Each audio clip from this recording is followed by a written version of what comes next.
Good morning, fathers and daughters. This is FMB Martin, and welcome to another live stream here in the beautiful state of Colorado.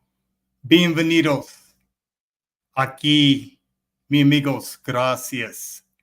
I welcome you all. Thank you. All fathers are welcome, regardless of your ethnic group, background, and or culture. Okay, fathers, hope you're doing well today. And we're back for another live stream at Grow Dad YouTube channel. I welcome you to subscribe, like, and share my live streams. Feel free to comment, fathers. Looking forward to hearing from you today. This is a big one for me. This is live stream number 50. Very proud of that. I've been live streaming since July of 2023. So today is number 50. Feeling great about it, fathers, as I continue to grow organically and getting things done. Got a few interviews coming up over the next couple months, and hopefully I'm going to do a lot more on some other platforms, do some collaboration. So looking forward to that, fathers. I've been busy. Okay. Today's live stream, fathers, we are going to be discussing Fathers of Daughters, Our Daughters Self-esteem, Part 2.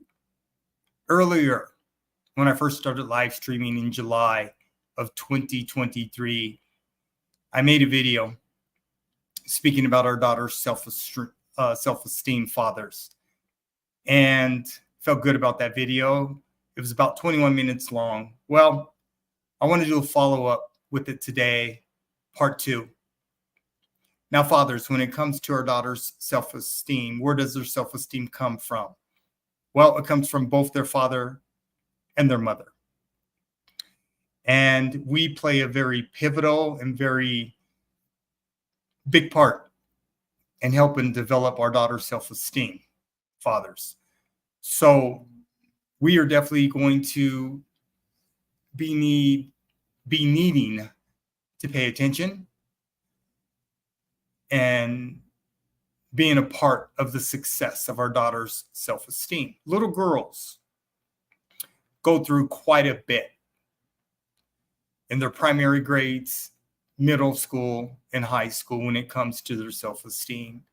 And fathers, mothers and fathers are going to have different observations and different ways of helping shape our baby girls' self-esteem. For fathers are rarely critical of their daughters. Their weight, the way they eat, the way they look. They're going to get most of their critical observation from women, their mothers, not their fathers, their mothers. Women are very, very critical of each other that way. Women say a lot of things that could be damaging to their daughters, that could hurt their daughters. And what ends up happening is mothers and daughters at some point in the relationship, birth to 18, most of them battle. And what I mean by that, there is going to be a situation with mothers and daughters where the daughters talk back to their mothers more and may find themselves being disrespectful to their mothers and fathers. What I will tell you is this: don't get caught up in that. Of course, we never allow our daughters to disrespect their mothers. But what happens with women, because they're so competitive, it's a DNA thing. It happens. It happened with all my daughters and their mother. So that is going to happen. They are going to battle. And the best thing that we could do as fathers is be neutral. Because trust me, when the mothers and daughters are battling, the daughters are going to come to you for assistance. Okay, so it's a situation when we're talking about their self-esteem. We have to make sure as fathers of daughters that we validate our daughters on a daily basis and that we are showing them love. We're showing them how to love themselves on the inside, not the outside. Physical beauty is okay. Internal beauty is sustainable, though. I want to repeat that. Physical beauty is okay, but internal beauty is sustainable. And how do we do that, fathers? We show our daughters by showing them how we love them unconditionally, holding their hands, kissing on them, telling them how beautiful they are every day, telling them that we love them, showing them that we love them. That's how we sustain their self-esteem, fathers. That's how we become successful when it comes to our daughters' self-esteem. Because our daughters are going to be facing the world, and we know the world's not kind or will be kind to our daughters, fathers. Okay? So we have a pretty big task on our hands, birth to 18, when it comes to our daughters' self-esteem, fathers. And I'm leaning on you, fathers, and I'm going to be depending on your fathers to do your part. Because whether we're married or divorced or a single parent, women will try to have us feel in a certain way when it comes to our daughter's self-esteem. A lot of times it's not directly told to us, but we know what's going on. If you're observant and you have a good relationship with your baby girl or your baby girls, I have 4 adult daughters, 36, 30, 26, and 24. So I was instrumental in helping shape their self-esteem. And it was a very interesting process because most fathers don't know how. And that's okay, dads. We're learning as we go. But the one thing I can promise you, as long as you're attentive with your daughters, they're going to be okay. You have to be attentive, and it has to be intentional. They have to feel love. They have to feel it, fathers. And we bring that component. Okay? So, fathers, I've got some great videos that I want to share with you today.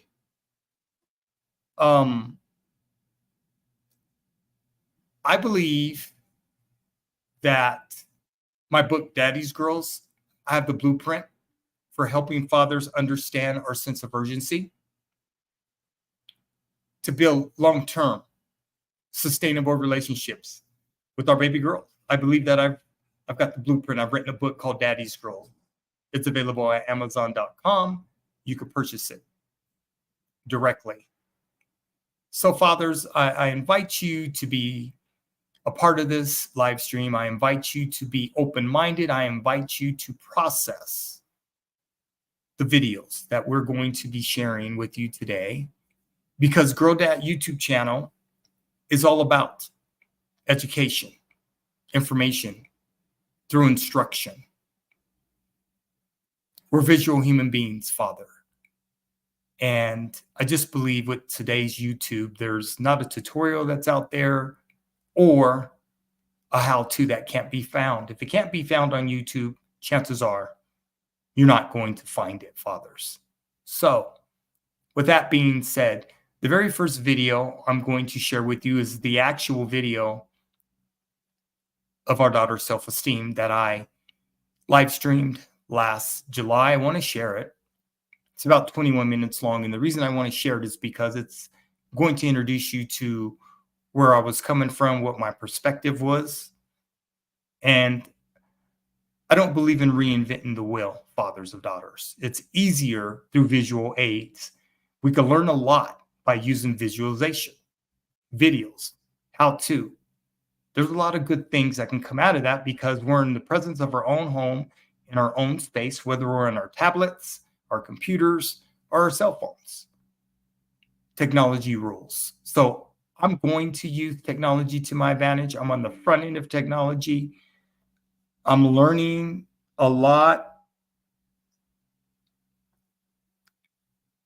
about YouTube. I'm learning, I've gotten great at live streaming.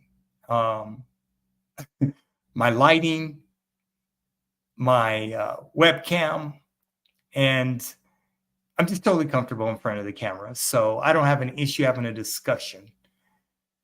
And I'm looking forward, like I said, in the next couple of months of going on other live streams on other platforms and being the guest. I'm looking forward to that, just to see what it looks like, how it feels, and continue to grind and grow organically. Okay, fathers, let's take a look at Fathers of Daughters, Our Daughters Self-esteem, which was recorded, live streamed in July of 2023 by Ephraim B. Martin, myself. Okay, fathers, here we go.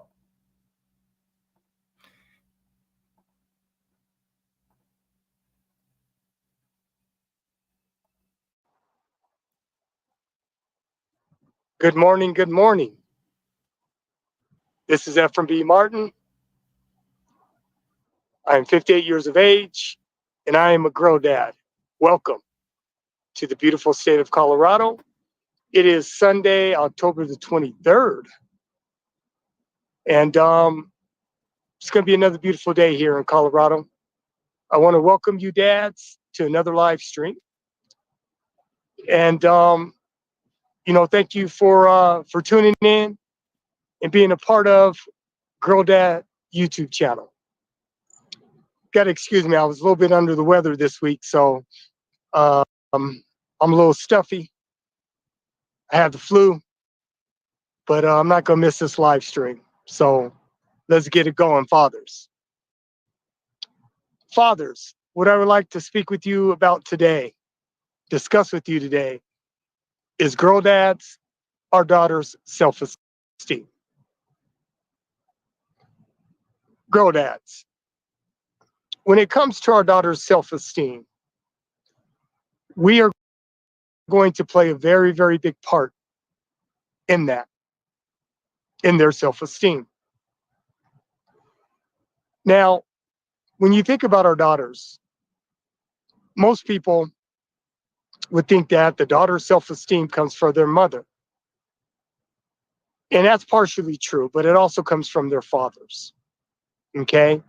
So our daughters are definitely going to need their fathers to be a part of their self-esteem building and help them build capacity for their self-esteem.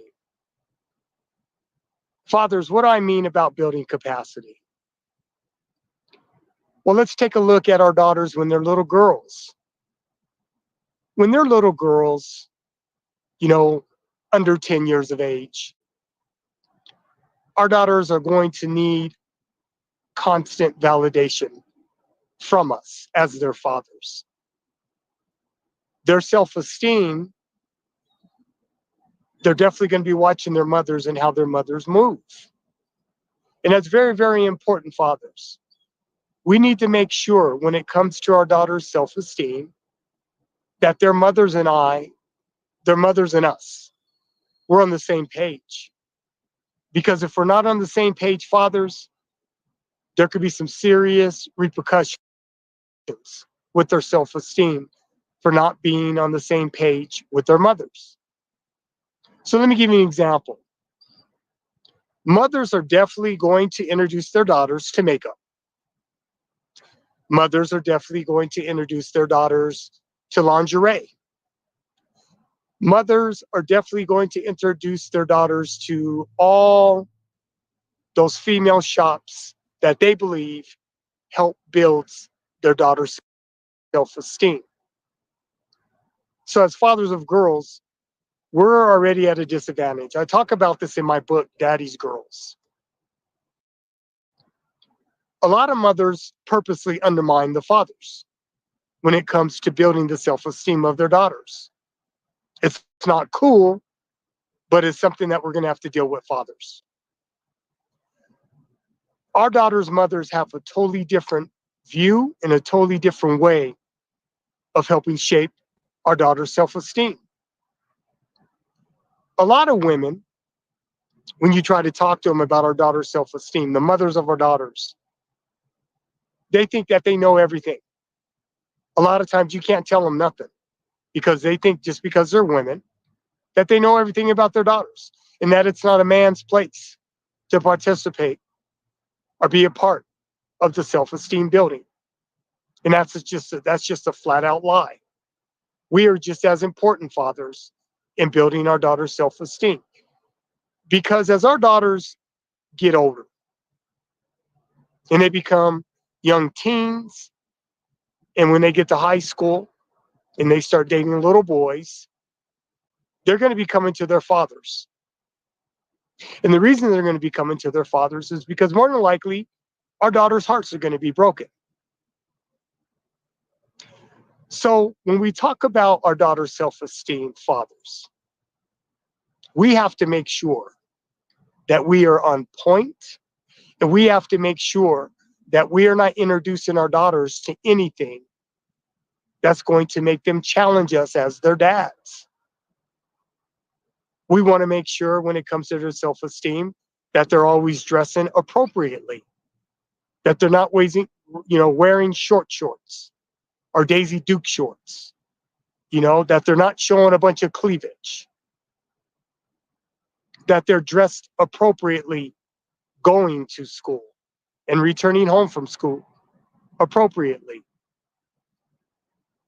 A lot of times, fathers, the battles that we're going to have with the mothers of our daughters when it comes to their self-esteem is going to be regarding clothing, and it's going to be regarding other types of feminine or girl things that the mothers feel they have a right to teach our daughters.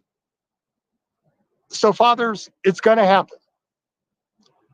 It's going to be a situation for a lot of fathers. It's going to be uncomfortable.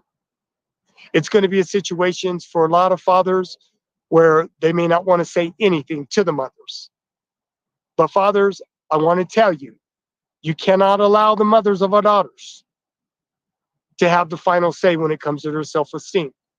That is a big mistake, fathers, because if we allow that to happen, a lot of these mothers are going to ruin our daughters.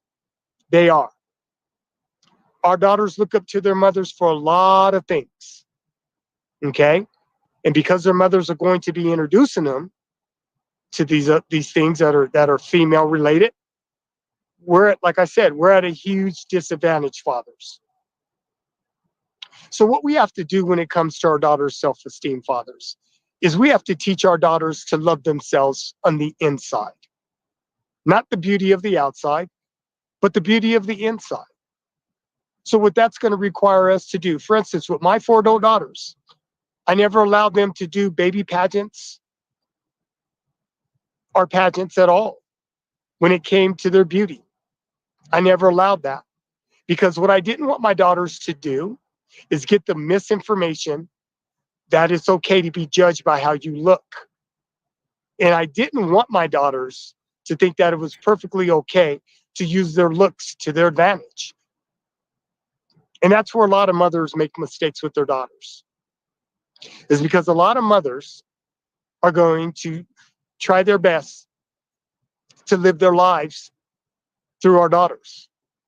That's what a lot of mothers do. Okay? When they have baby girls, they want to put them in baby pageants. They want to put them in beauty pageants.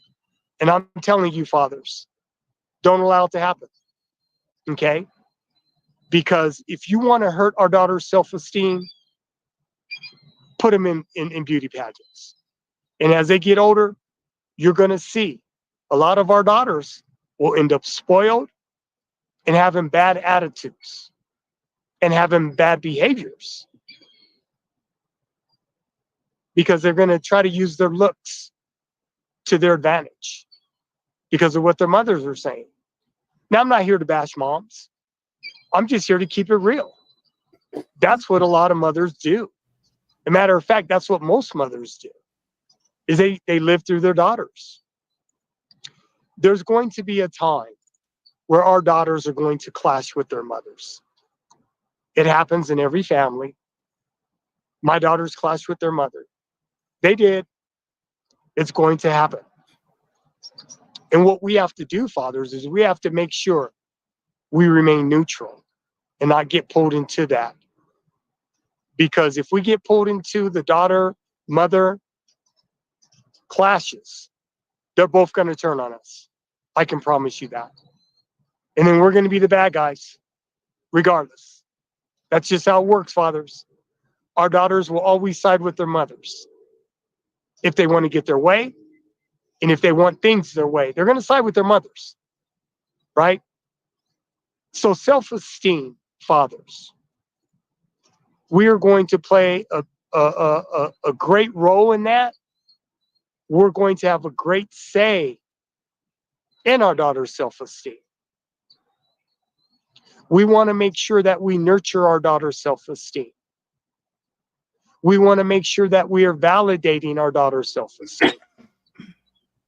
We want to make sure that our daughters are able to come to us as their fathers regarding their self-esteem, right? And fathers, you're going to have to be paying attention. Birth to 10 years of age, you got to be paying attention to our daughters. 11 to 13, we definitely got to be paying attention. And then 14 to 18, once they get to high school, right? We got to pay attention to their moods, fathers. We have to pay attention to their behaviors, that they're not changing, right? A lot of our daughters are going to base their self-esteem on how they feel. That's what our daughters are going to do, fathers. They're going to be basing their self-esteem on their peer group, who their friends are, who the popular girls are, who the mean girls are. You know, I've already talked about mean girls in a video when they get to middle school. Their self-esteem will be challenged in middle school because some of these little girls that are mean girls, they become mean girls because of their mothers. And our daughters are going to have to deal with that, fathers. So it's important for us as their fathers to be aware of how they're feeling and to validate how they're feeling, right? The one-on-one time that we're going to be spending with our daughters, it's critical, fathers, and it's necessary, okay? We have to make sure, dads, that we are so in tune with our daughters.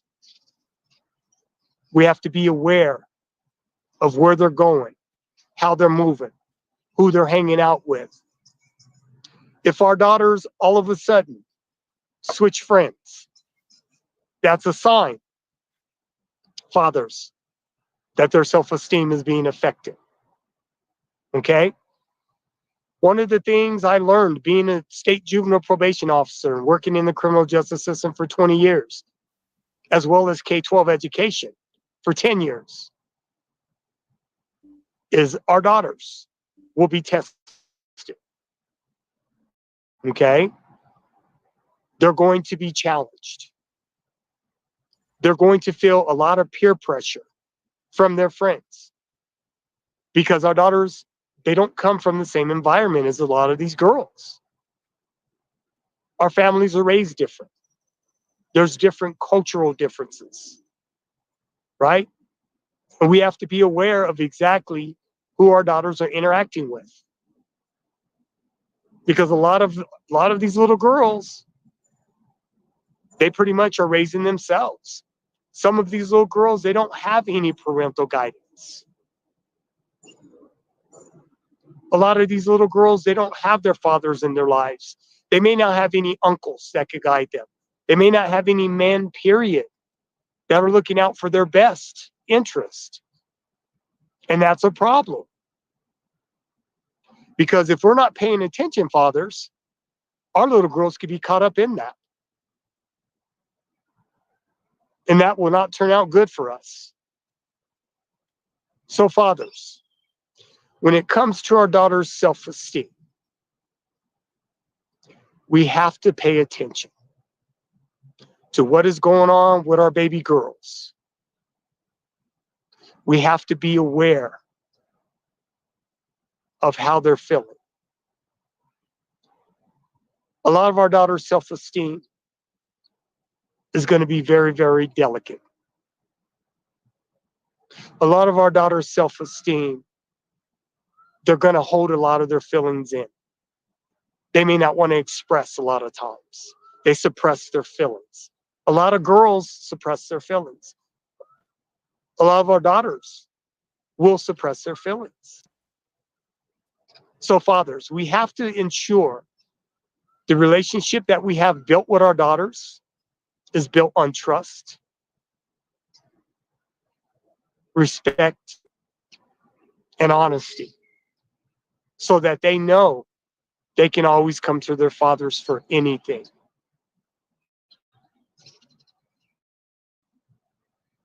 Self-esteem. Very, very critical, fathers, for our daughters. It will be the difference between them wanting to go to school a lot of times and not wanting to go to school. It will be the difference between them graduating from high school or not graduating from high school. It will be the difference between them ending up on the pole or not ending up on the pole. It will be the difference between them feeling fatherless or not feeling fatherless. All of those things I just discussed and mentioned are all based on our daughter's self-esteem, fathers. And I am telling you, our daughter's self-esteem is going to be challenged, right? So fathers, as long as we're available to our daughters, and as long as we have a great relationship with our baby girls, we never have to worry about anything. But it's going to take a lot of work on our part to ensure that our daughters are always feeling protected and safe, and that they always know that they can come to us for any and everything. A lot of fathers, as our daughters' bodies are changing and they're developing through the different stages of their development, we cannot fall back. We cannot pretend that it's not going to happen. Because if we do, we're going to pay. And our daughters will make us pay, fathers. So fathers of daughters, girl dads, our daughters' self-esteem, we have to be a part of their success when it comes to their self-esteem. We have to give them a realistic view of the real world,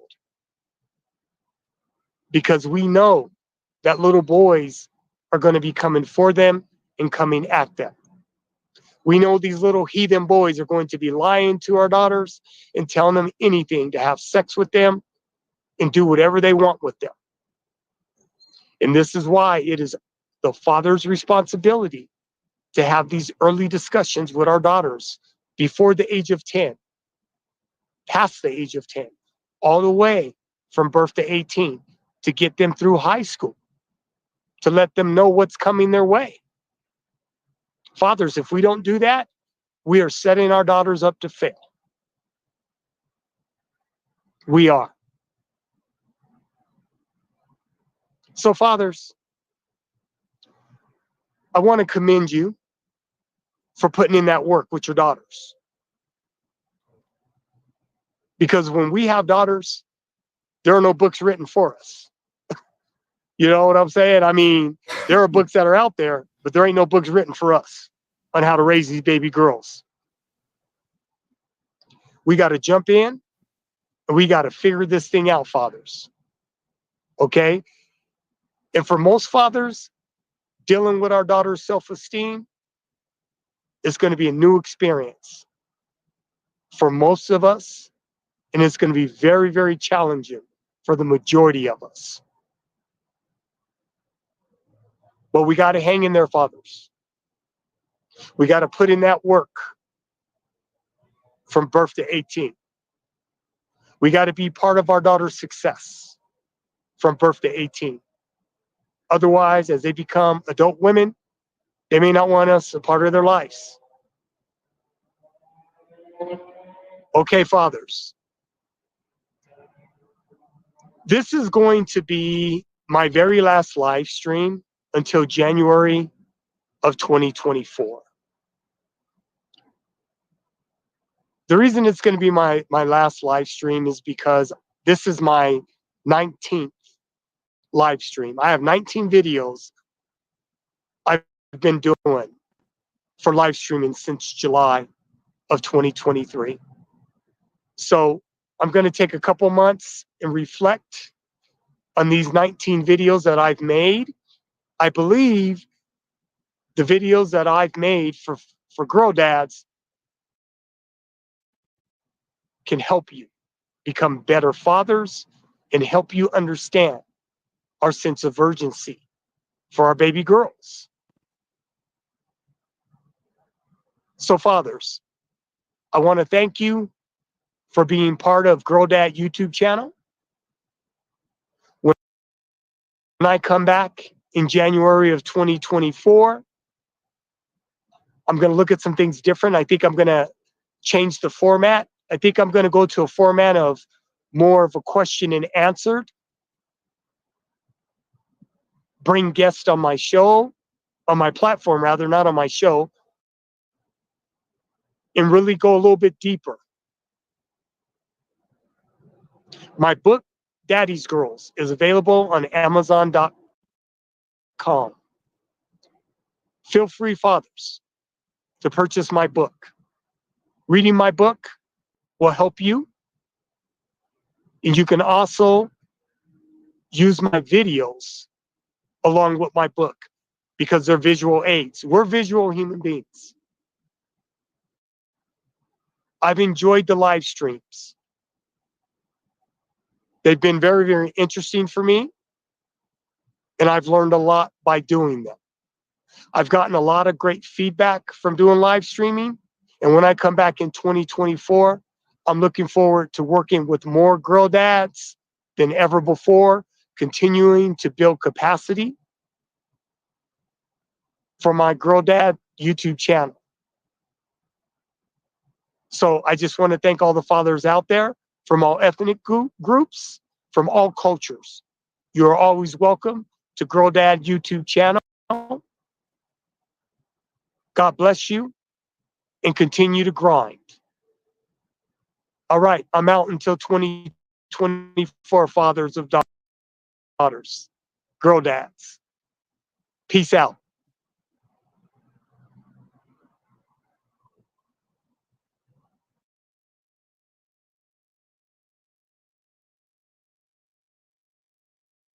Okay, fathers. So that was the first video that I did on our daughter's self-esteem. And I just wanted to recap that because, like I said, it was under 30 minutes long. Excuse me. Coughing. It was under 30 minutes long. So just wanted to recap it, give you fathers understanding of exactly how it leads into today's live stream and part two. So that's what it was, fathers. Just wanted to share that with you. And actually, all my live streams are available, and they're videos as well. So yes, fathers, that's what it is. I'd love to hear your feedback. I'd love to hear your comments. What are your thoughts? What are your concerns? How do we address the self-esteem of our daughters, fathers?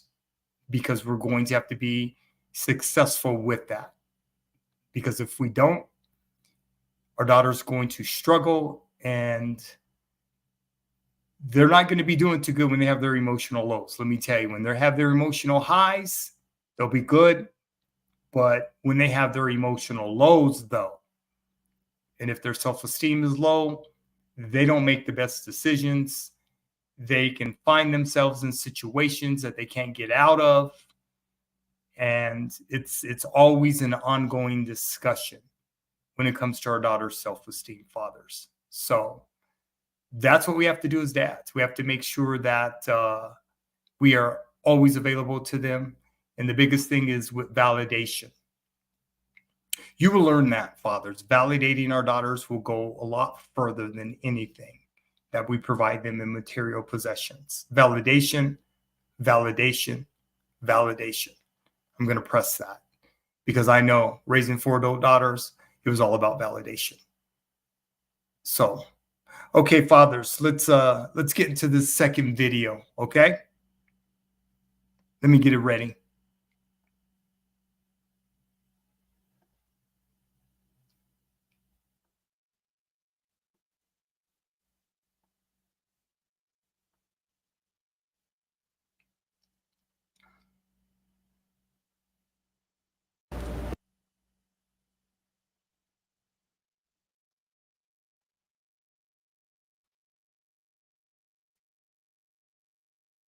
Okay, fathers, this is video number 2.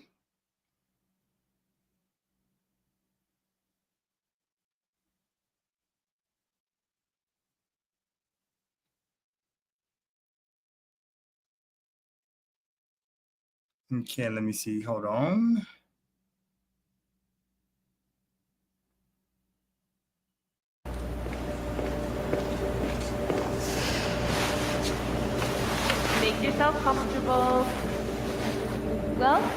Thank you.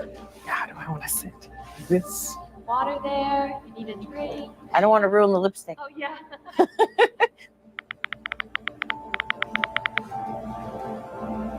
Social media can be good, but it can be bad as well. In terms of her building her confidence, it can build her confidence. Marjorie's just trying to find herself now. You know, she's not. I'm sorry. Give me a second, fathers. I'm trying to make it a full screen, and it's not allowing me to do that. You know, technology is technology. So let me restart this. I apologize, but I want to use the full screen. There we go. Okay, fathers of daughters, this is video number 2.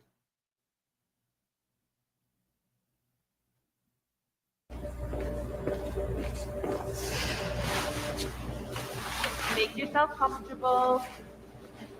Welcome. Thank you. How do I want to sit? This. Water there, if you need a drink. I don't want to ruin the lipstick. Oh, yeah.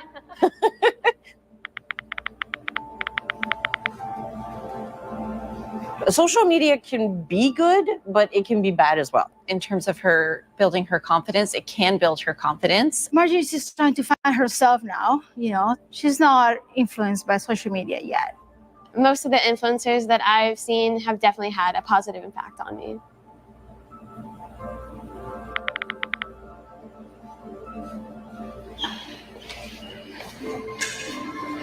Hey guys, here's a beauty hack I'm obsessed with. I am so happy. Look at how cinched my waist is. Look at how flat my stomach is. It's the shortcut to flawless skin. You know that Botox doesn't just reduce wrinkles, right? Baby Botox is amazing. You're never too young to start. That is not me. There are these great powders. They stop you feeling hungry so you can always skip breakfast and lunch. And you have to treat yourself to a chemical peel. They're a total glow up. They burn away the top layers of your skin and let new skin grow through. Hey, I'm Mojo. If your teeth are uneven, you can always file them down with a nail file. It's literally so simple. File your teeth. Don't put up with your thin lips, sweetie. Lip filler kits let you inject yourself at home. They're my total go-to. Fake eyelashes are so easy to glue on. If you cut your eyelashes off. There's some really great pills you can use. Keep telling yourself you're not hungry. You're just thirsty. Never look bloated again. Both get into your skin. Sexiest lashes. Botox. Remember, skinny is never finished.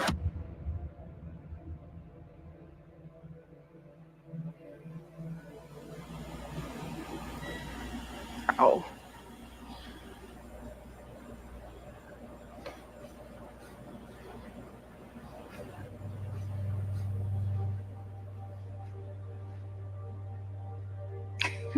It's Have you actually seen stuff like that? yeah. What? This stuff is on every girl's feed. They're watching, right? I mean, at night when I can't see them.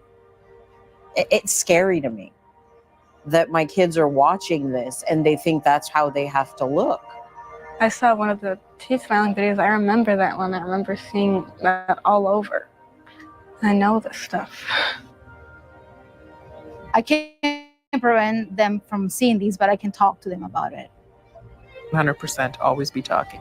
And have Peyton know that she can always ask me anything. My mom has taught me not to listen to people like that and to be proud of who I am.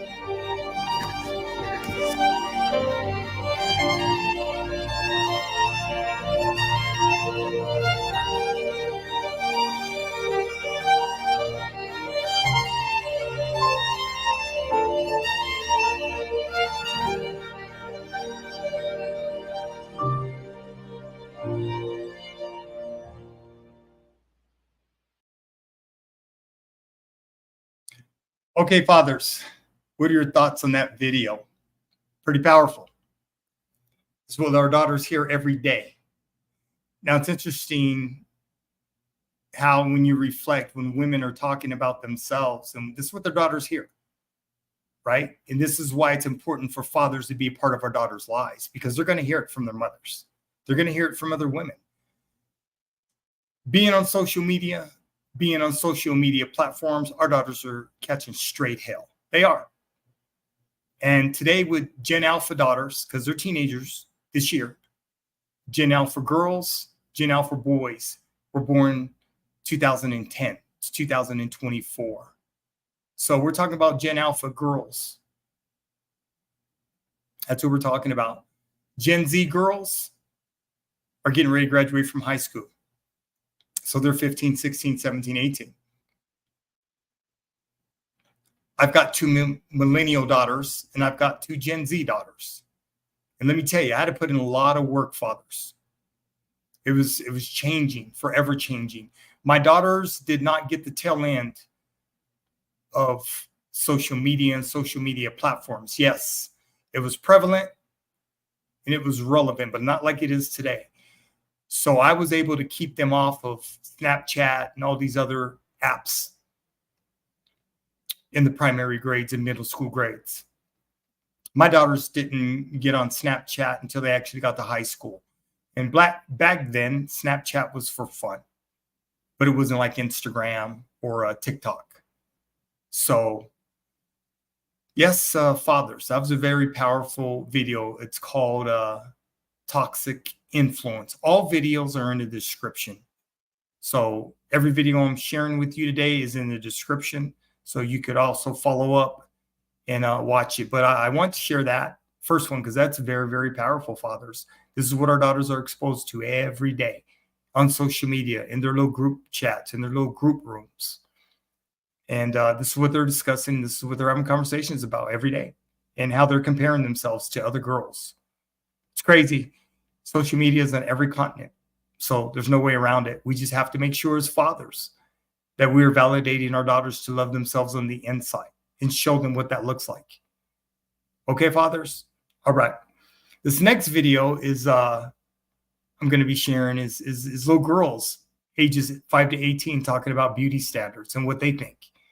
Came across it when I do my research. I come across so much stuff, and it's just interesting. I try to narrow down my live streams to about 5 to 10 videos a week, and I'm a researcher by nature. I'm a legal researcher because of my professional background. I enjoy research and I can't get enough of it. So it's fun for me that I have visual aids now. Whereas as a legal researcher, all I did is I went to and I researched case law. So it's nice to be able to have visual aids when I'm doing research, and I watch all the videos several times before I decide what I'm going to present to fathers of daughters. Okay, girl dads. All right, fathers, let me get this next video set up. Video number 3.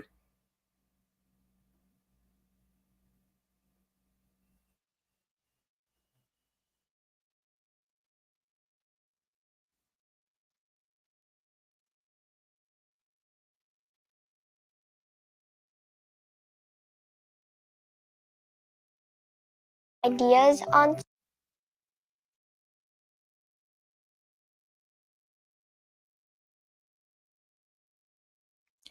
Okay, fathers, here is video number 3.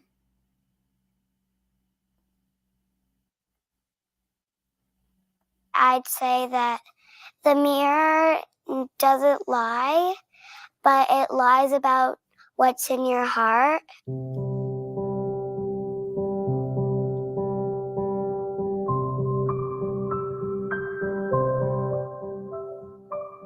Beauty is something that people like that is beautiful.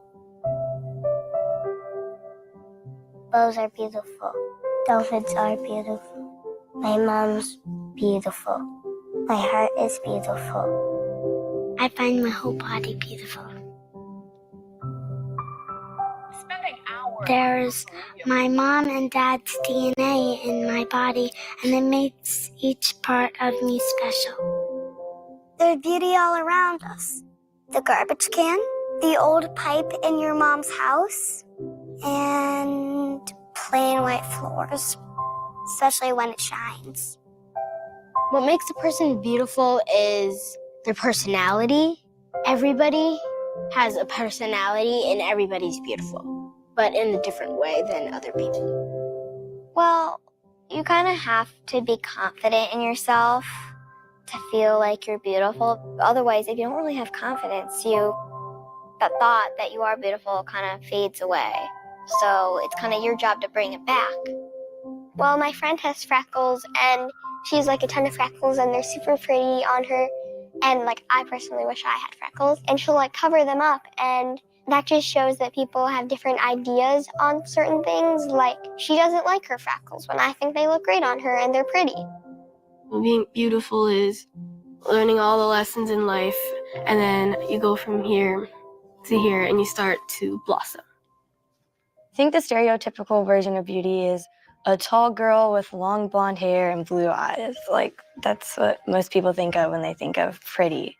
I think it's because that's what's on most magazines or commercials. I think it makes them feel as if they weren't blonde or they weren't tall or they weren't skinny, then they're not beautiful, and that's not true. And people should know that. Sometimes I think, oh, am I too this? Am I not as pretty as this person? Or is my face to this? Or like, are my cheeks too round? Or things like that. I just think, I don't care what anybody thinks. And sometimes I like to tell myself they're just jealous, even though maybe they're not. Maybe they're just saying that because they're mean. But I kind of just remind myself that I'm beautiful no matter what, and it doesn't matter what I look like or what anyone else has. I'm just gonna be me. It used to be you always had to be skinny, probably fairer skin, but now I think it's really been more accepting of the different bodies, all the different types of beauty there are. I like my eyebrows. They like kind of fan out and they like do some weird thing over my eye, but I kind of love them. When I look in the mirror, I find my eyes to be the most beautiful. They're hidden behind the glasses most of the time, but I like them, yeah. I have friends, all different sizes and heights and body shapes and skin colors and everything, and none of us look the same, yet there's this one beauty ideal that we're all meant to fit. And being teenagers, it's really hard to sort of see past that. My school is a predominantly white school. There was very much a one-shot picture of beauty, and so I straightened my hair probably every other week or so. I started watching a lot of YouTube videos of other natural girls, just seeing those other people embracing their hair and really loving themselves for who they were. Really inspired me. By wearing my hair natural, I've really embraced who I am. If you feel beautiful, I really think that that should be enough in the world, but unfortunately it isn't. No matter what, you're never skinny enough. No matter what, you're never this enough. I highlight my hair because I want to be blonder, because that's a beauty construct we have. They could be making movies with women that don't look like the standard, but they do. Almost every single famous movie star is tall and skinny. Not necessarily blonde, but definitely tall and skinny. When I was younger, middle school age, I struggled a lot with body image. I had pretty bad acne. I was slim at the time. I was pretty skinny, but I thought I was fat. And I realized that that's life. It's normal, it's fine, there's nothing wrong. And I've learned to be happy with myself. Everyone is unique and everyone was not born the same, and we weren't meant to be the same, and that's what makes us beautiful. To those of you that think you're not beautiful, that's not true, because you are. You are beautiful. You are beautiful in your own way. You're beautiful. You're beautiful just the way you are, and nothing can define you. You are beautiful. You are beautiful. Beautiful is knowing your worth and then knowing that however you look is going to be okay. I am beautiful. I'm beautiful. I'm beautiful. I have my own natural beauty. I'm beautiful as I am.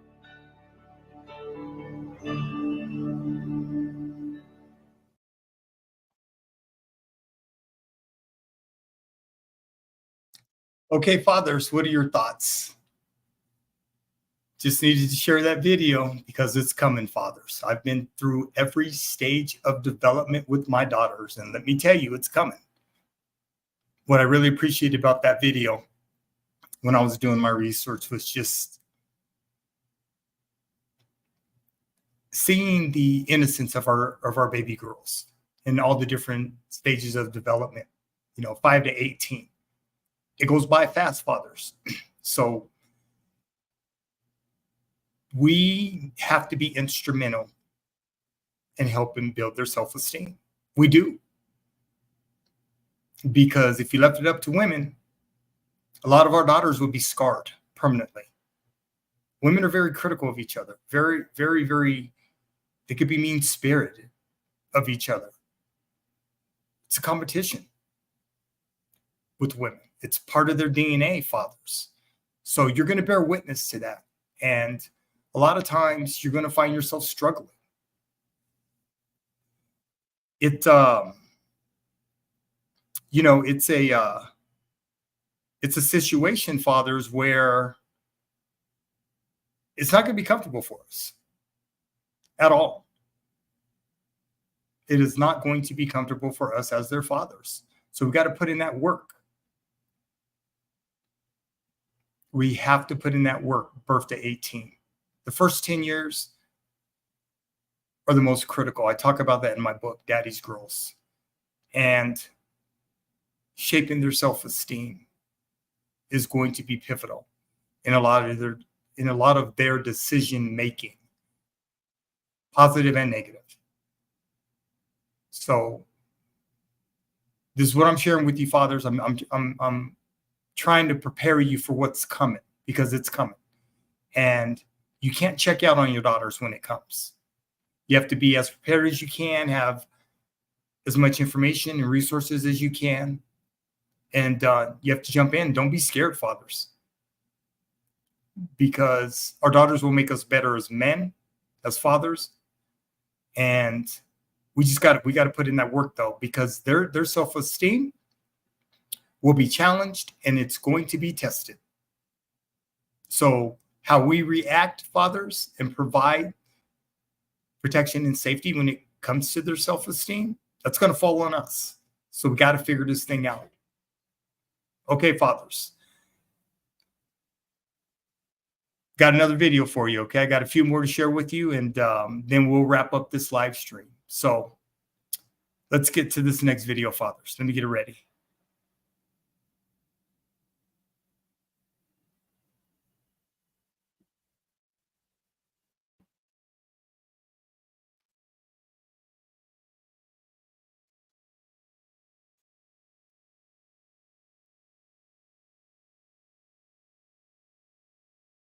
In the pandemic.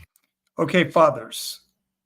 So the next video I'm going to share is going to be talking about eating disorders. And our daughters are part of the self-esteem, fathers, if they're not feeling good about themselves. I remember my daughter Jasmine in 6th grade, just getting to middle school. I remember she came home one day and we were having a discussion, and she was talking about, she had been in middle school probably about 2 months. So it was right, well, 3 months. I would say it was right before Thanksgiving. And we were having this discussion. She was explaining to me how she has friends in 6th grade that were dieting. And I was like, well, what does that mean, Jasmine? This is my 30-year-old, my second oldest daughter. So yeah, Dad, they're dieting. They eat cheese and crackers, and they just drink water. They don't have the 4 basic food groups that you grew us up on. They don't eat meat. And so we got into a really deep discussion. I explained to Jasmine what dieting is and how that affects a child's mental health and their mental being and their physical health. So I explained to her, you cannot not be eating food. And she said, oh no, Dad, I would never do that. It's just interesting though, how these girls are doing it. And I said, well, how does it affect you? And we got into a real deep conversation. So like I said, fathers, I was instrumental in my daughter's life. So I knew what was going on with them. I paid attention. We got to pay attention, fathers. So, but it is real interesting. 6th grade, I'll never forget that. That was crazy to me. But got to be ready for it, fathers. Okay.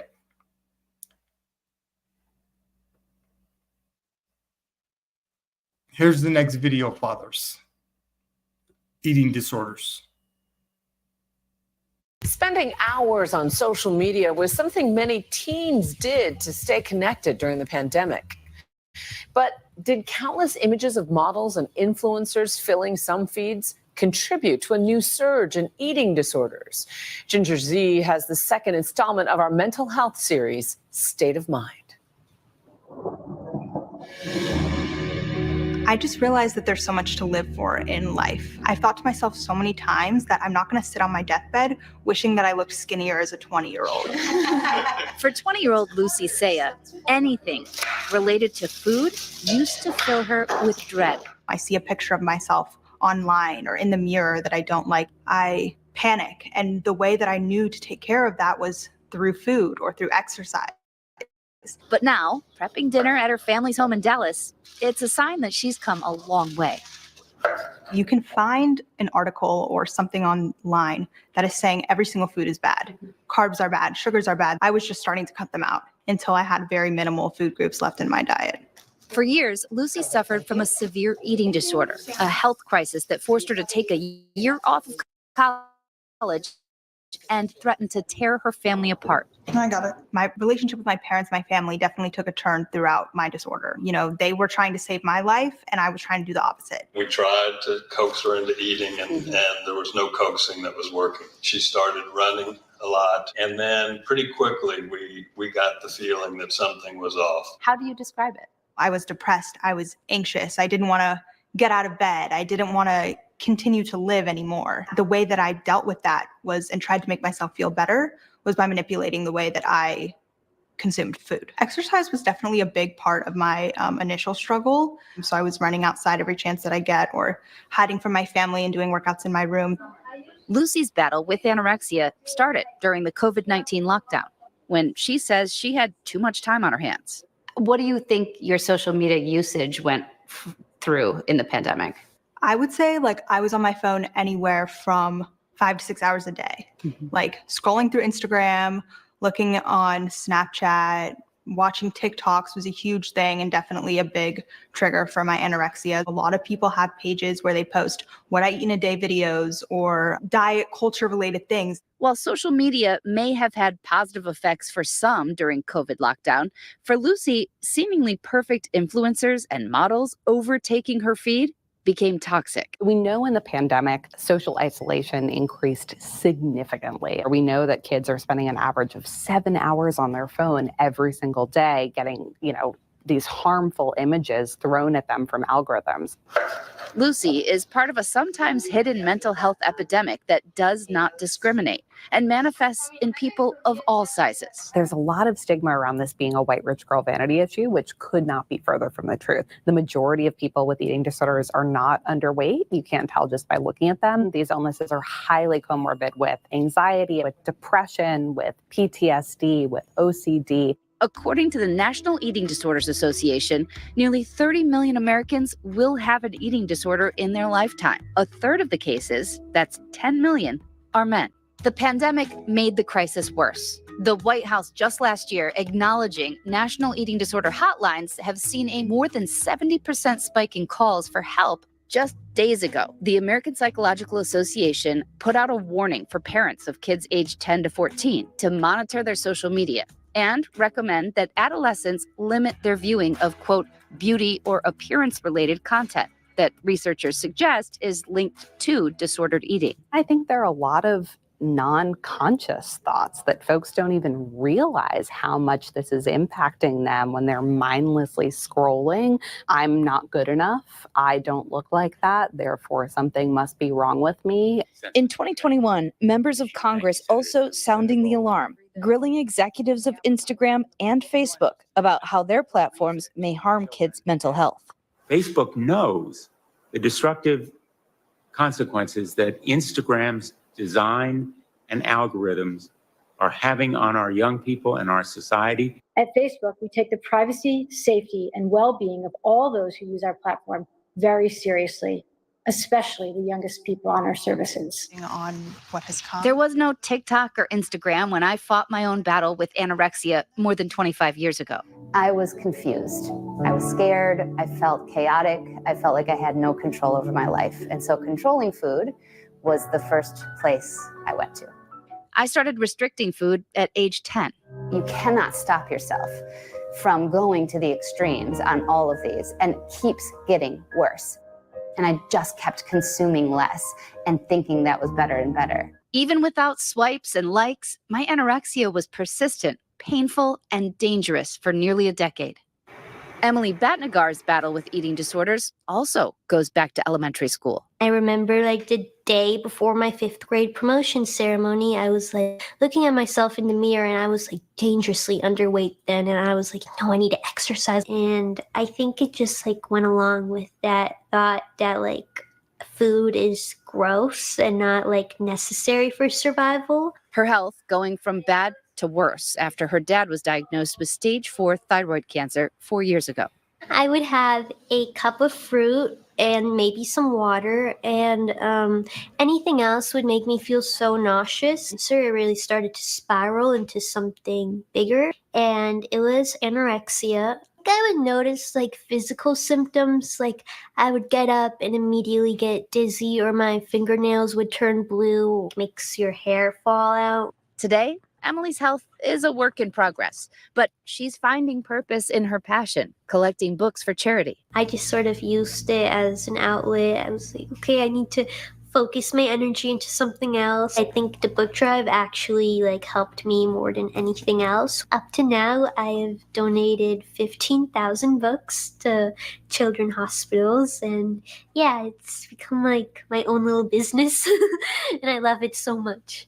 Although young women are more commonly diagnosed with eating disorders, LGBTQ plus teens are at an even higher risk than their peers. Hello, my name is Elliot Schneider. I identify as a queer non-binary person. Schneider, a 15-year-old from Austin, Texas, is now speaking out to make sure the trans community is included in the conversation. As my eating disorder developed, I began throwing up after meals as a way to try to control my weight, because eating disorder is a lot about control. Part of it was just my entire feed consisted of just really skinny people who were beautiful, and I would think, why can't I look like them?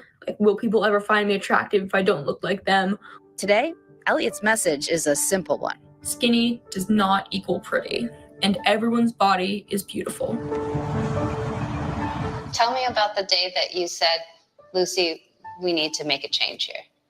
Yeah, it was an emotional day. We had been talking to a lot of professionals about what was the best next step, and we finally decided she needed to go to a higher level of care. Lucy has spent time in 7 different treatment programs, and she found real help through a team of specialists. A lot of people don't have the privilege of getting this kind of help. And eating disorders are pervasive through every socioeconomic, every race, everything. Yeah, I want to be able to give back to those who haven't had the treatment opportunities that I have. If you live in a more rural community, if you are a member of a marginalized group, if you are low income, recovery and finding access to treatment is going to be a tremendous amount harder. There are some states with literally no eating disorder providers.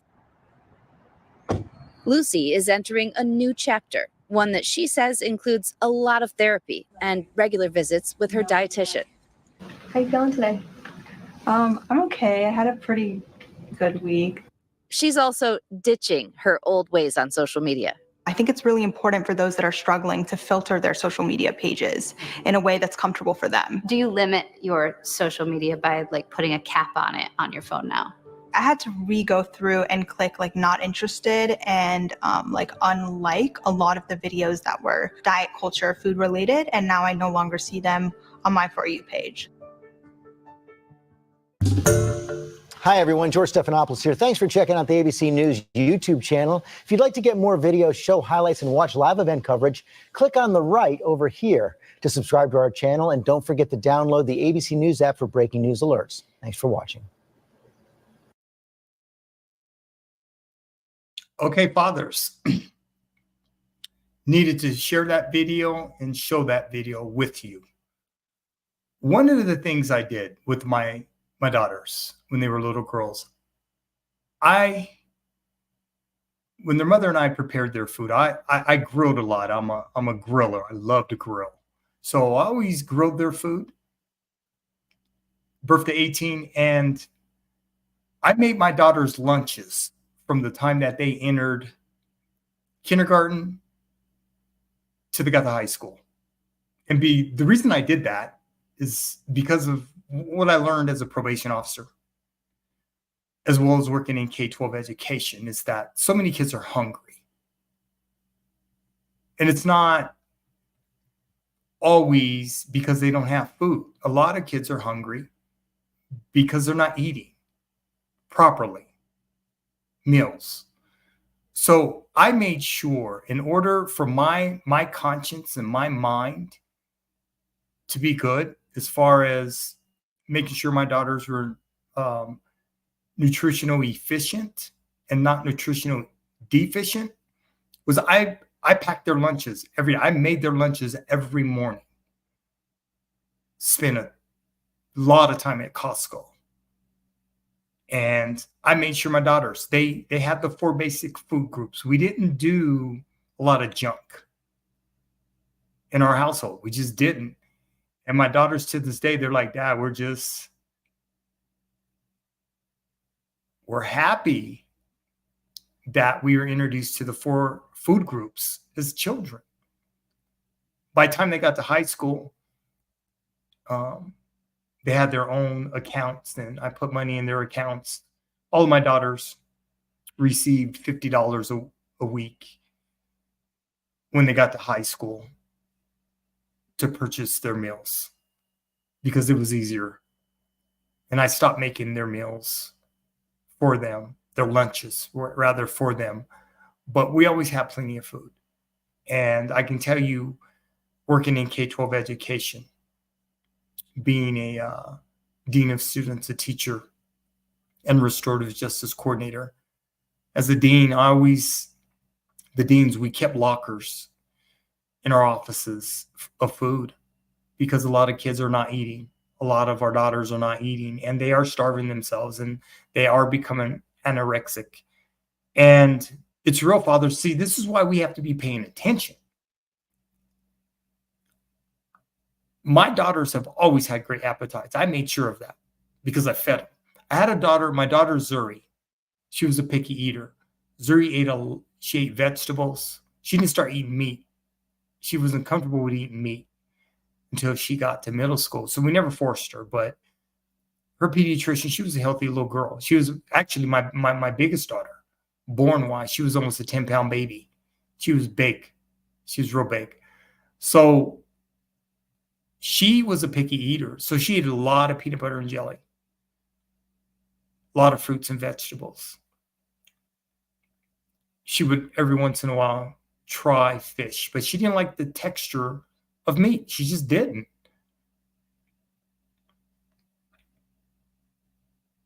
So I knew that. And you have to make adjustments, fathers. I just, in my head, feeding them myself, packing their lunches for them until they got to high school, that was huge for me. That helped my space out in my head because I knew they were eating correctly. And I knew they weren't going to be eating a bunch of junk. Whatever I fixed for my daughters, they ate. My girls got great appetites, let me tell you.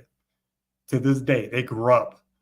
So fathers, we have to be paying attention because these little girls are great at hiding their disorders.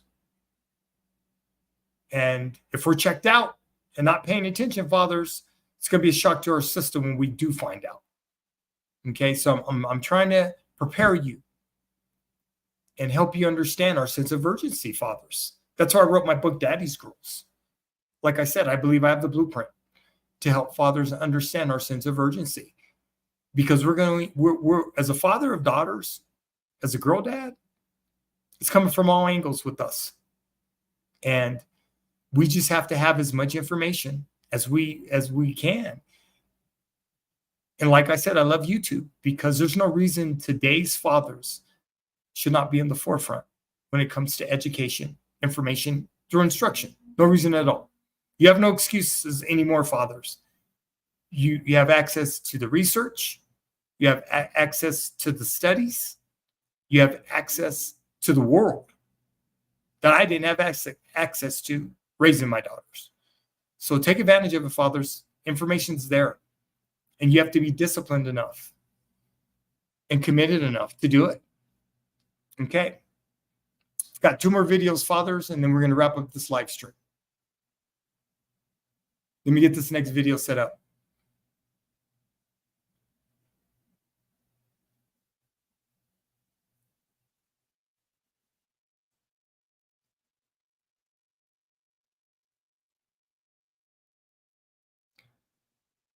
Okay, fathers, this next video is going to be talking about our daughter's body image. This is part of their self-esteem, fathers. So,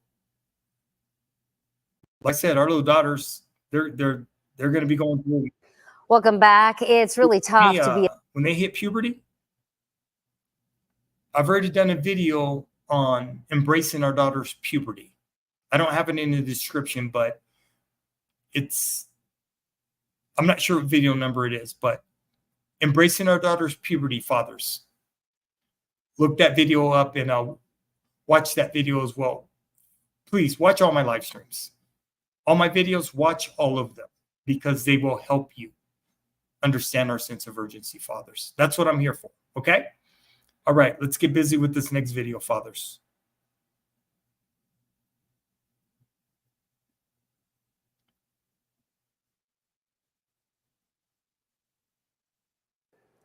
Welcome back. It's really tough to be a teenager, but one local school is doing their part to help. Sun Lake High School recently held a health and wellness seminar to help girls with their mental well-being, talking about self-esteem, body image, even peer pressure. As I found out, the school's basketball coach has even gone a step further, starting the Pink Ladies Club, so her players and other students could have a safe place to talk about these sensitive topics. What's up with 9th graders, man? At Sun Lake High School, a child psychologist, a basketball coach, and a high school senior talked to a group of girls about their mental well-being for this health and wellness seminar. We started the Pink Ladies Club as a way to reach girls off the court. Basketball coach Risa Hendricks Pledge started the Pink Ladies Club in 2016 after seeing how low self-esteem was impacting her players and students. It's a group of girls who maybe athletes, maybe friends of the athletes, maybe friends of our team, but they can get together and talk, share challenges, share solutions, share skills for how we can be better ladies every day. The seminar is very interactive, so the girls could share what they were personally going through. I can say that managing school and personal life and basketball is definitely not easy. 11th grader Jalissa Anderson says she even deleted social media because of how it affects her mental health. I did it more because I wanted to focus on myself and basketball. And I noticed that I was comparing myself to other people, like either going through relationships or friendships or whatever it is, like you tend to compare yourself. And yeah, like I guess deleting my social media helped me not do that. I'm worried about pleasing people. 7th grader Aaliyah Halprin says she too gets caught up in social media posts. People are together, like friends are together, and then I'm not there, and then they post on social media, then that could be like, it makes me feel left out sometimes. I'm not as good as her. Oh, I don't look as good as her in my jersey, like other things like that. Basketball player Catherine Carey helped put on the seminar after going through body image issues herself. But she's worked hard on her self-esteem and is now paying it forward. I use all that I've learned, and I help my new incoming freshmen, because I'm the senior now. I'm the team captain. I take that and I teach the new freshmen, like incoming freshmen, that mentality instead of what I had to go through. And after taking the seminar, these girls feel more empowered. Finding the right people to surround yourself with, and just like being able to find people that you're allowed to like talk to and like they support you. I'm not going to be a person that these people want me to be. and I'm going to be like strong, and I know what I'm capable of. And Coach Pledge hopes the girls walk away with one important goal. Women supporting each other is definitely a skill and definitely a foundation that they should want to inspire and move forward. Because encouraging one another and inspiring one another is going to bridge more light in the world. And the more that we can do that, the more we're facilitating and exponentially growing good things in the world. And if you're having a mental health crisis, you can always call 211 to reach the Crisis Center of Tampa Bay. You can also call 988 for the Suicide and Crisis Lifeline. They answer 24 hours a day, 7 days a week. You can also text and chat online with a trained crisis counselor who can help anyone experiencing a mental health crisis, feeling suicidal, or really any other kind of emotional distress. Just pick up the phone. All right, time now for another check of your forecast. Meteorologist Jason Adams.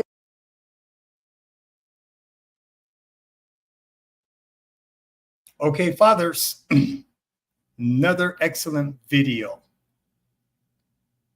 talking about our daughter's self-esteem. What I appreciate about that video is you saw non-athletes and athletes talking about their self-esteem. And it's going to affect all of our daughters, whether they're athletes or not. And we got to pay attention, fathers. Bottom line, we have to know our daughters so well that if we notice anything wrong, we can have those discussions with our baby girls. That's how well you got to know them. And that's where the relationship has to be at with our daughters. You can't be disconnected, because if we're disconnected, fathers, we are going to be on the outside of the relationship, and they may not allow us on the inside. Real talk. Okay, so another excellent video, fathers. And you know, our daughters are pretty forthright. They're brutally honest as they get older, and they communicate very well as long as the relationship is there and there's no disconnect with their fathers. The relationship with my daughters was amazing birth to 18. If I had to do it all over again, I'd do it the exact same way. So we have a great opportunity here, fathers, when it comes to our daughter's self-esteem. We have to be a part of their success. We have to be. Because if not, they're gonna isolate us and shut us out, shut us down.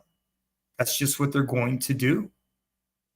So, okay, fathers, I have one more video, and then we're going to wrap up this live stream. And I appreciate you, fathers, for participating and being part of Grow That YouTube channel. All right, last video, fathers. Let me get it set up.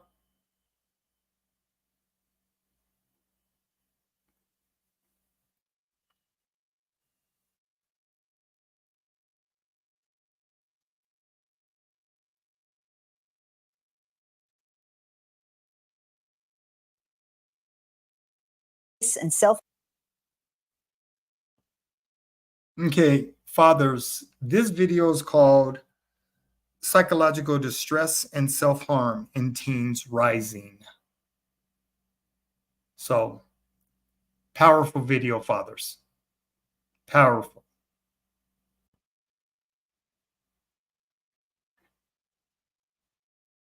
Harm among young people have risen sharply across the country and much of the developed world. And when you look at what teens are dealing with today, well, you can understand why they are struggling. You know, there's climate change, there's the explosion of social media, there's the hangover impact of COVID lockdowns, and that's just to name a few. Yeah, but the ABC has spoken to some kids who have found resilience, connection, and a sense of purpose, and want others to hear their story.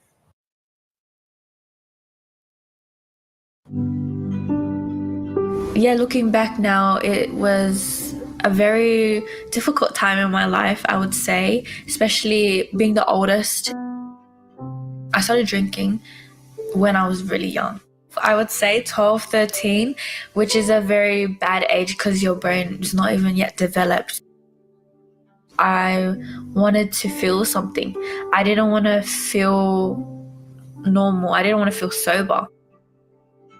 I feel like self-harming came into play when I started becoming more reckless and rebellious against my parents, especially. Yeah, I didn't want to feel this responsibility anymore. I wanted to be a kid, you know? I wanted to be a teenager and have fun and go out. I feel like spiritually getting in touch with my relationship with God really helped me. I really started to appreciate the smaller things around me, just in going outside and not being on my phone too much. One of my hobbies that I do is music. I get to just have time to myself. It's like a therapy session. Find things that you love to do and just stick with them, but make sure it's good stuff. But yeah, like make small changes every single day and you'll see the bigger result at the end. Yeah. Some wisdom there. Now, Professor Harriet Hiscock is a paediatrician and researcher at the Murdoch Children's Research Institute. She joins us now. Thank you so much for joining us. Professor Hiscock, what happens developmentally when kids turn into teenagers that means that they can sometimes struggle a lot with their mental health? Yeah, well, there's quite a few things going on, Jo. They actually start to prune out a lot of the connections that they don't need in their brain anymore. And that happens from the back of the brain slowly over the years to the front part of the brain. So what happens is the back of the brain starts to reorganize itself, but that's the emotional part of our brain where we can make decisions without thinking. We're very driven by our emotions. We can become quite aggressive or irritable. And the last thing to develop at the age of 24 years is our prefrontal cortex, which helps us focus and concentrate and plan. So adolescents are really sort of super emotionally charged, but they don't have the handbrake of perhaps making decisions sensibly and stopping and thinking before they might take a risk. And so when you look at what's going on in the world around us and what might be playing on the minds of our young people, you can understand why, given that the developmental changes they're also going through, that things can start to feel really overwhelming. How important are the pre-teen years in equipping them for those teen years? Yeah, look, they're absolutely crucial. And I think that's where parents and adults in their life come in, because we can be good role models for them. We can reflect to our preteens, look, I'm really frustrated with X today that happened at work. But instead of going off and berating someone or throwing a chair or something, this is how I handled it and this is what I did. So I think we can try and set up our preteens to understand that adolescence can be a turbulent time, but as we heard from the young person in our story, there's good ways of having an outlet around this, and there's small changes that you can make that build up to big things to try and get you through adolescence in a way that doesn't do any harm to others and doesn't do harm to yourself. What might be some of those small things? Well, I think it is recognising as parents that we need to cut our adolescents a little bit of slack. So in addition to their brain changes, one of their jobs, their tasks, is to become an adult and to grow away from us as parents. So we can no longer really dictate what our adolescent young person might do, and their peer group will become more important. But some of the things we can do is make sure we still maintain connections and communication with them. So going for a weekly walk or a drive is a great place to just check in and say, how are you going at school? How are you going with your friendships? Is anyone annoying you? Are you having any difficulties? So checking in is really important. Making sure they get, the boring things, getting enough sleep, which is often a challenge with adolescents, eating pretty well, having some form of exercise, all those sort of good pillars of health that we know about also become really important. As you say, it's developmentally normal for them to be going through changes at this time and perhaps distancing themselves from their parents. Parents or carers might notice emotional changes going on. Where's the line between that normal change of behaviour and when there really is a problem and you need to seek extra help? Yeah, it's a great question, Joe, because it can be quite blurred and difficult for families to understand and work out. But there's a couple of things. One is, how long has this been going on for? So if you've got an adolescent or a preteen who seems really low in their mood, they're seeming flat, and it's going on for 3 weeks or more, that's a warning sign. That's a red flag.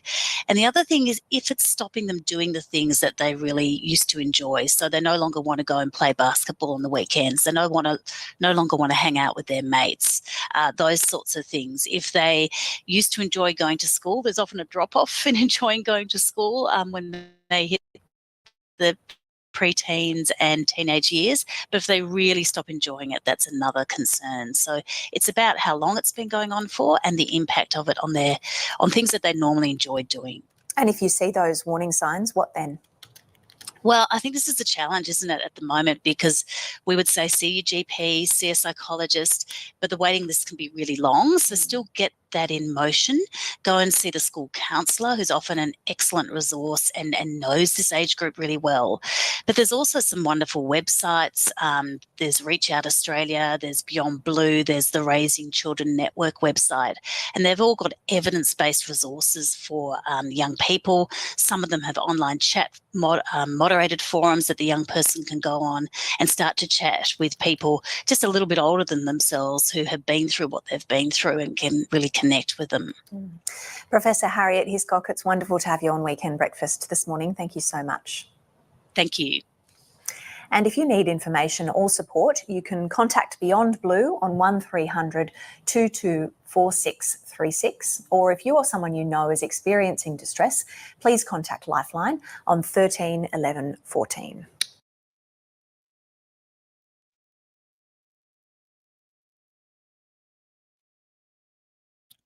Okay, fathers, another successful live stream. Live stream number 50 for me, fathers. Feeling great about it, feeling good about it. And like I said, all fathers are welcome, regardless of your ethnic group, background, and or culture. I welcome all fathers because our commonality is men is what is going to drive us and take us and help us. All right, fathers? So just had to share Fathers of Daughters, Our Daughters Self-esteem Part 2. And hopefully you fathers will be able to walk away with a better understanding of what our sense of urgency is, fathers, and how we need to be a part of this success when it comes to our daughters' self-esteem, because they cannot do it by themselves, fathers. As I shared all these videos, they're very educational and they're very real. And this is what we do here at Grow Dad YouTube channel, is I will continue to provide solutions. I'm solution-based. I know nothing different than solutions. Excuse me. I'm coughing. Okay, fathers. So until next week's live stream, enjoy them babies. Kiss them babies. Hug them babies.